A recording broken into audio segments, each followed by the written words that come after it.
बिस्मिल्लाहिर्रहमानिर्रहीम। अस्सलाम वालेकुम। हमने 9th की केमिस्ट्री का चैप्टर नंबर 1 स्टार्ट किया हुआ है, फंडामेंटल ऑफ केमिस्ट्री, और हमारा टॉपिक है केमिकल फार्मूला। ठीक है, हमने प्रीवियस लेक्चर में केमिकल फार्मूला के बारे में डिस्कस किया कि केमिकल कंपाउंड के केमिकल फार्मूलास को कैसे लिखते हैं। ठीक है, आज हमने इसको मज़ीद डिस्कस करना है कि इसकी कितनी टाइप्स होती हैं। ठीक है, तो केमिकल फार्मूला की 2 टाइप्स होती हैं। ठीक है, इसमें एक है मॉलिक्यूलर फार्मूला और दूसरी टाइप है इंपीरिकल फार्मूला। इन दोनों टाइप्स को हम डिस्कस करते हैं। मॉलिक्यूलर फार्मूला को हम रेगुलर फार्मूला भी कहते हैं। ठीक है, इसकी डेफिनेशन क्या है? The formula which show actual number of atoms in a molecule. किसी भी मॉलिक्यूल, कोई भी मॉलिक्यूल है तो उसके एटम्स की जो एक्चुअल तादाद है, जो हकीकी तादाद है, उसको शो करना मॉलिक्यूलर फार्मूले का काम है। उसको हम मॉलिक्यूलर फार्मूला कहते हैं। इसमें कुछ एग्जांपल मैंने दी हुई है, जैसे कि वाटर है।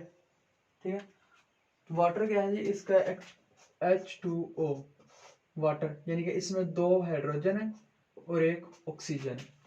ये क्या है? इसका एक्चुअल मॉलिक्यूलर फार्मूला है। इसी तरह Na3 है।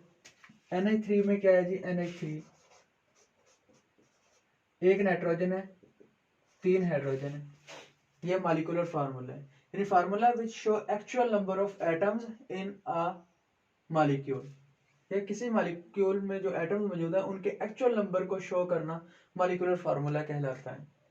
इस तरह C5H12 है, इसमें कार्बन 5 है और हाइड्रोजन 12 है, तो ये इसका मॉलिक्यूलर फार्मूला है। इसी तरह C2H5 कार्बन 2 हाइड्रोजन 5 है, ये इसका मॉलिक्यूलर फार्मूला है। C4H10 हाइड्रोजन पर H2O2 हाइड्रोजन 2 ऑक्सीजन 2। ठीक है, ये मॉलिक्यूलर फार्मूला। इसी तरह से सोन, ये सब क्या है? मॉलिक्यूलर फार्मूला की एग्जांपल्स हैं। आगे हम देखते हैं इसकी सेकंड टाइप है empirical formula. The formula which show simplest ratio of atoms in molecule. इसमें क्या था? हमने एक्चुअल नंबर ऑफ एटम्स, यानी कि उनकी जितनी अमाउंट थी उसे वही उसने हमने डिस्कस किया, वही उसने बताया। लेकिन इसमें हमने क्या, उनको सिंपल कर दिया। Simplest ratio of atoms in a molecule, यानी कि क्या कर दिया? उस रेशियो को जो शो हो रही थी उसको सिंपल कर दिया है इसमें, तो इसको हम कहते हैं इंपेरिकल फार्मूला। एग्जांपल ले लेते हैं, जैसे कि हमारे पास C4H10। ठीक है, अब इसका जो मॉलिक्यूलर फार्मूला है वो है 410। लेकिन अगर हम इसको डिवाइड कर दें 2 पे, 2 to 4, तो अब देखें 2 5 की रेशियो बन गई, यानी कि क्या बनाइए? C2H5।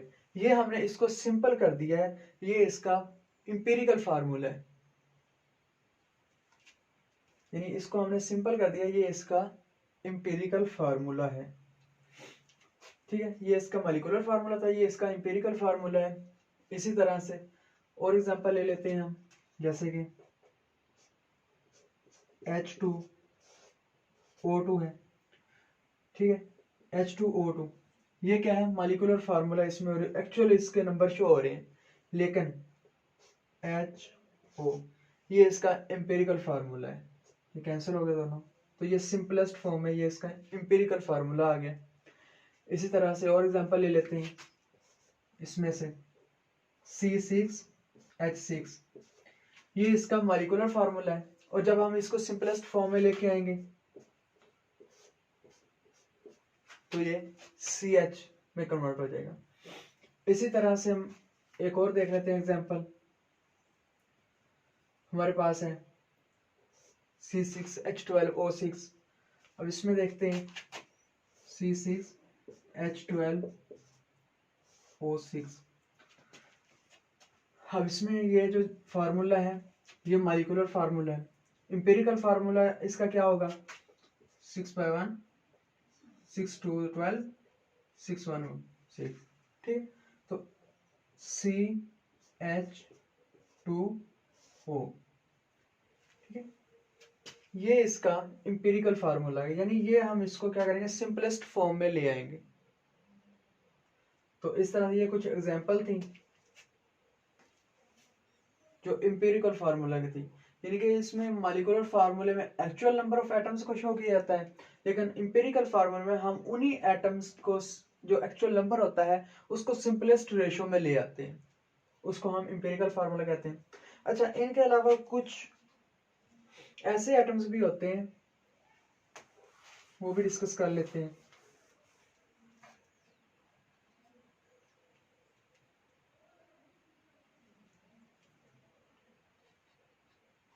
Excuse me.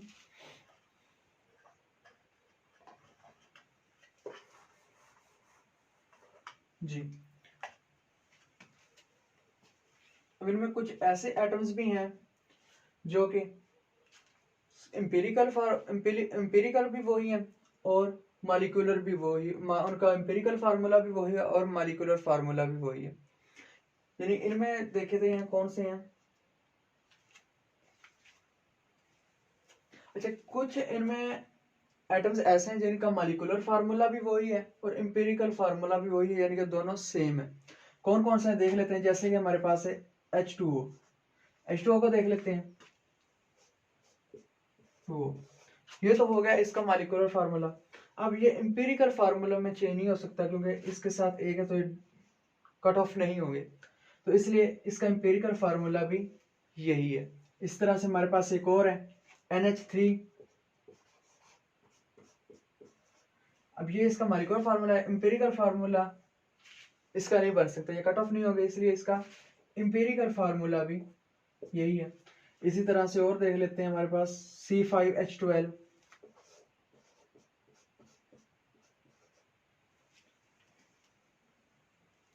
अब इसमें भी ऐसी है, देखें ये तो इसका मॉलिक्यूलर फार्मूला हो गया, एम्पिरिकल फार्मूला में ये कट ऑफ नहीं होंगे, तो इसका एम्पिरिकल फार्मूला भी यही है, दोनों सेम है। इस तरह से और C2H5 भी है, उसके अलावा P3N5 है हमारे पास, ये भी कट ऑफ नहीं होगा, इसका मॉलिक्यूलर और एम्पिरिकल फार्मूला सेम होगा। इसी तरह सिलिकॉन डाइऑक्साइड है, ये भी वैसे ही SiO2 हमारे पास, ये भी इसका एम्पिरिकल और मॉलिक्यूलर फार्मूला दोनों सेम है, ये भी कट ऑफ नहीं होंगे। तो इस तरह से ये हमारे पास केमिकल फार्मूला की टाइप्स को हमने डिस्कस किया, मॉलिक्यूलर फार्मूला और एम्पिरिकल फार्मूला, इसके हमने एग्जांपल्स को डिस्कस किया। इंशाल्लाह नेक्स्ट लेक्चर में हम नेक्स्ट टॉपिक को डिस्कस करेंगे। तब तक के लिए अल्लाह हाफिज़।